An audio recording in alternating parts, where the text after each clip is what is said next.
Chapter 42. Pancakes for the road. Need a guide for your journey? Check the tomatoes. The next morning, Meg kicked me awake. Time to get going. My eyelids fluttered open. I sat up, groaning. When you're the sun god, it's a rare treat to be able to sleep late. Now here I was, a mere mortal. People kept waking me up at the crack of dawn. I'd spent millennia being the crack of dawn. I was tired of it. Meg stood at my bedside in her pajamas and red high tops. Good gods, did she sleep in them? Her nose running as always, and a half-eaten green apple in her hand. I don't suppose you brought me breakfast, I asked.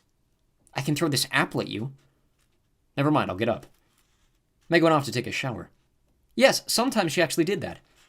I dressed and packed as best I could, then headed to the kitchen.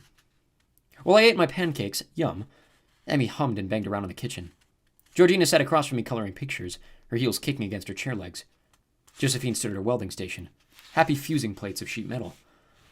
Calypso and Leo, who refused to say goodbye to me on the assumption that we would all see each other soon, stood at the kitchen counter, arguing about what Leo should pack for his trip to Camp Jupiter, and throwing bacon at each other. It all felt so cozy and homey. I wanted to volunteer to wash dishes if it meant getting to stay another day. Lycurces sat down next to me with a large cup of coffee. His battle wounds had been mostly patched up, though his face still looked like the runaway system at Heathrow Airport. I'll watch after them. He gestured at Georgina and her mothers. I doubted Josephine or Emmy wanted to be watched after, but I didn't point that out to Lycurces. He would have to learn on his own how to adapt to this environment. Even I, the glorious Apollo, sometimes had to discover new things. I'm sure you'll do well here, I said. I trust you. He laughed bitterly. I don't see why. We share common ground. We're both sons of overbearing fathers, and we've been misled and burned by bad choices. But we're talented in our chosen ways. And good-looking? He gave me a twisted smile. Oh, naturally that, yes. He kept his hands around his coffee. Thank you. For the second chance. I believe in them. And third and fourth chances, but I only forgive each person once a millennium, so don't mess this up for the next 1,000 years. I'll keep that in mind. Behind him in the nearest hallway, I saw a flicker of ghostly orange light. I excused myself and went to say another difficult goodbye.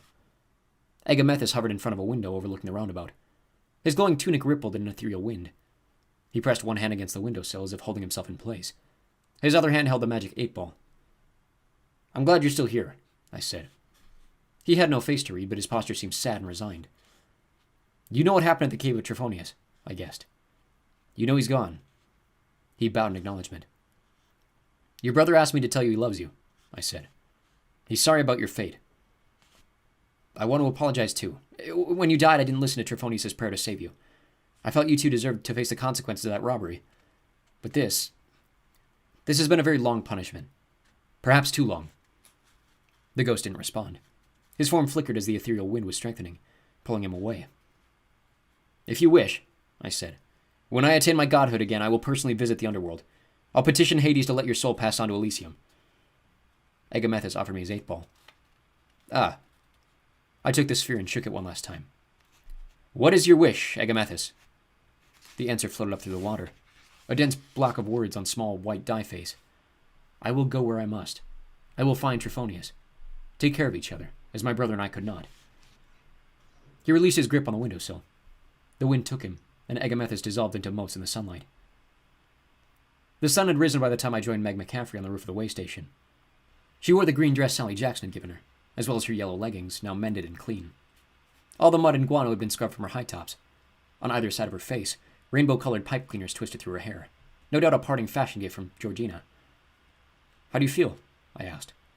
Meg crossed her arms and stared at Hemathea's tomato patch. Yeah, okay. By which I think she meant, I just went insane and spewed prophecies and almost died. How are you asking me this question and expecting me not to punch you? So, what is your plan? I asked. Why the roof? If we're seeking the labyrinth, shouldn't we be on the ground floor? We need a satyr. Yes, but... I looked around.